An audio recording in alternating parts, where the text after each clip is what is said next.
अब्दुल्ला मोहम्मद, जैसा कि आप ही ने बताया कि पाकिस्तान पीपल्स पार्टी के तहफ़्फ़ुज़ात कमेटी में दूर हो गए हैं, लेकिन अगर हुकूमती अरकान का जिक्र किया जाए तो वो भी विफाक में मौजूद है और सिस्टम को अच्छे तरीके से रन करना चाहती है। स्पेसिफिकली अगर बात करूं NFC अवार्ड की, जब तक हिस्सा नहीं मिलेगा, रिवर्ट नहीं होगा विफाक को, सिस्टम उस तरह से स्मूथली नहीं चलेगा। सिस्टम पे पैसे होना बहुत जरूरी है। तो आपको लगता है कहीं ना कहीं कुछ फीसद इस तमाम, जैसे 57% शेयर, कुछ फीसद पर राम करने में कामयाब हो जाएंगे हुकूमती अरकान पाकिस्तान पीपल्स पार्टी को?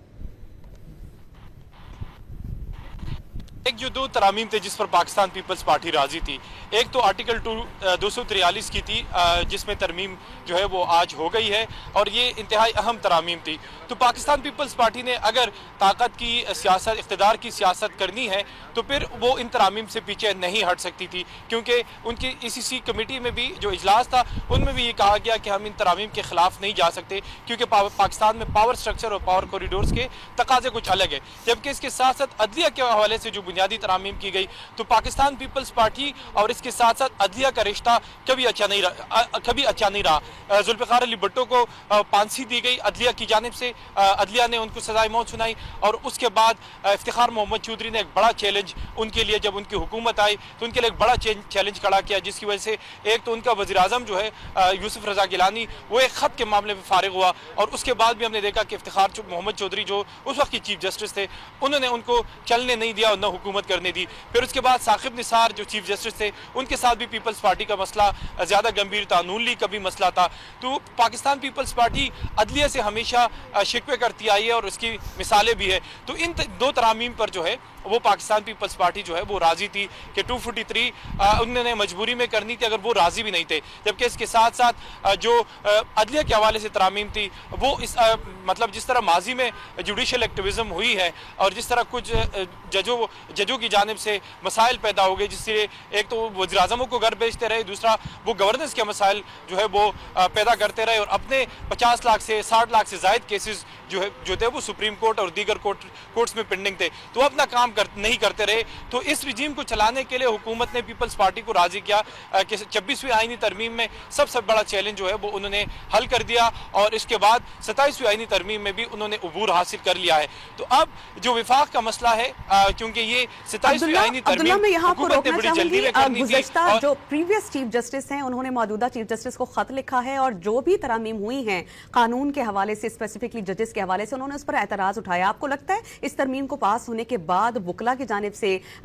या नुमाइंदगान है उनकी जानिब से कोई बैकलैश नहीं आएगा, एहतजाज नहीं किया जाएगा?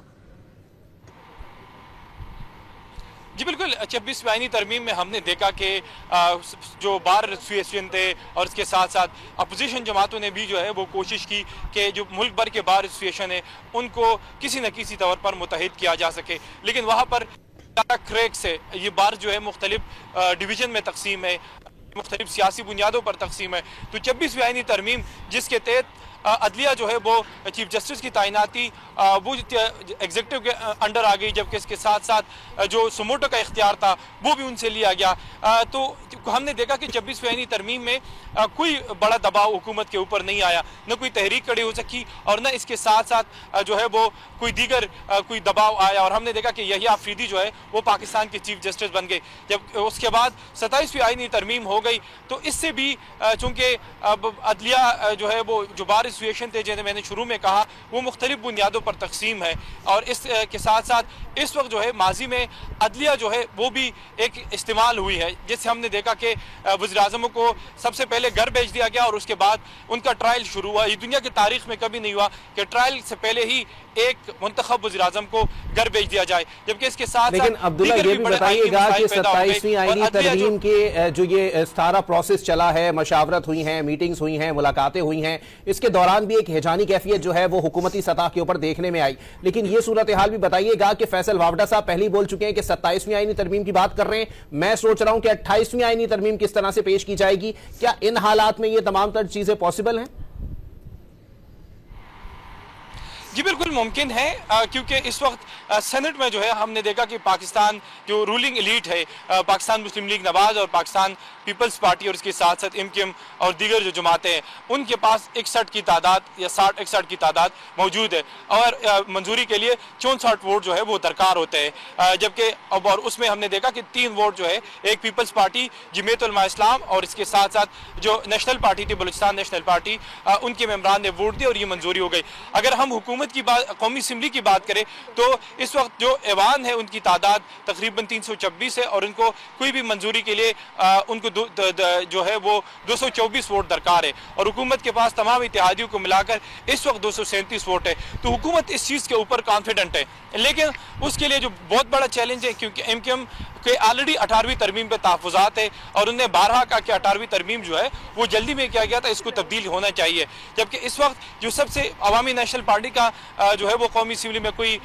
नुमाइंदा नहीं है। जबकि इसके अलावा हमने देखा कि जो नेशनलिस्ट पार्टीज़ है, छोटे नेशनलिस्ट पार्टीज़ जो 18वीं तरमीम के हक में नजर आती थी, उनकी भी कोई तादाद नहीं। तो हुकूमत इस वक्त कॉन्फिडेंट है अपने नंबर के ऊपर, लेकिन शर्त यह है कि उसके साथ पाकिस्तान पीपल्स पार्टी के बगैर जो है वो तरामीम करना नामुमकिन है। जमीयत उलमा इस्लाम का अपना एक अलग स्टांस है और अगर जमीयत उलमा इस्लाम हुकूमत के साथ खड़ी भी हो जाए और पाकिस्तान पीपल्स पार्टी माइनस हो जाए और वो इन तरामीम की हिमायत ना करे तो फिर भी हुकूमत के लिए मुमकिन नहीं है, क्योंकि पीपल्स पार्टी के पास इस वक्त 74 मेंबरान है और इसके साथ साथ हुकूमत के पास 126 है। तो 74 का एक बहुत बड़ा फिगर है। यानी अब्दुल्ला, आप ये कह रहे हैं कि पाकिस्तान पीपल्स पार्टी का एक बहुत बड़ा हिस्सा शामिल है, उनका किरदार बहुत बड़ा है इस तरमीम को पास करवाने में। अगर वो ना होते तो हुकूमत को खासी मुश्किल होती। नहीं, मुश्किल क्या होती हुकूमत के लिए, ये कानून साजी करना नामुमकिन था। 125 जो है इस वक्त पीएमएलएन की तादाद है ऐवान के अंदर, जबकि इसके साथ है तो अगर तमाम को भी मिलाया जाए तो हुकूमत के पास इस वक्त 165 से लेकर 170 तक नशिस्तें हैं कौमी असम्बली के अंदर। तो और इस कानून साजी के लिए उनको 224 वोट दरकार है, जो कि नामुमकिन था। तो पाकिस्तान पीपल्स पार्टी ऑन बोर्ड थी इस पूरे प्रोसेस के अंदर, क्योंकि अगर पाकिस्तान पीपल्स पार्टी जो है वो ये इन आईनी तरामीम में हिस्सा ना लेती और इन तरामीम को उसकी हिमायत ना करती तो उनके लिए फिर शायद इख्तिदार के रास्ते जो है या इख्तिदार की जो सियासत है उनमें मुश्किलात पैदा होती। तो पाकिस्तान पीपल्स पार्टी इस वक्त इंतहाई एहतियात के साथ ये कदम जो है वो उठा रही है। शायद उनकी जो मेंबरान है या रहनुमा है वो कहते हैं कि ये जो तरामीम हो रही है हम दिल को इससे कबूल नहीं करते, लेकिन मौजूदा रजीम के कंटिन्यूएशन के लिए जो है उन पर दबाव है कि ये चीज़ें चलती रहे। तो पाकिस्तान पीपल्स पार्टी के पास इस वक्त ऑप्शन नहीं है। लेकिन 18वीं तरमीम का जो मामला है और फिर NFC 7वें NFC अवार्ड के तहत जो सूबों के शेयर्स को लॉक किया गया है, जिसकी वजह से विफाक के पास पैसा नहीं बचता और दूसरा के 700 अरब रुपए विफाक अपनी जेब से बेनजीर इनकम सपोर्ट प्रोग्राम के तहत देता है। जबकि इसके साथ साथ दीगर जो मामलात है सूबों में जो डिजास्टर आ जाए उसमें भी विफाक जो है कंट्रीब्यूट करती है। फिर विफाक के ऊपर सबसे बड़ा बोझ जो है वो पेंशन का है। फिर दिफा की एक बहुत बड़ी बजट है। लेकिन अब्दुल्ला, अगर हुकूमत के ऊपर आप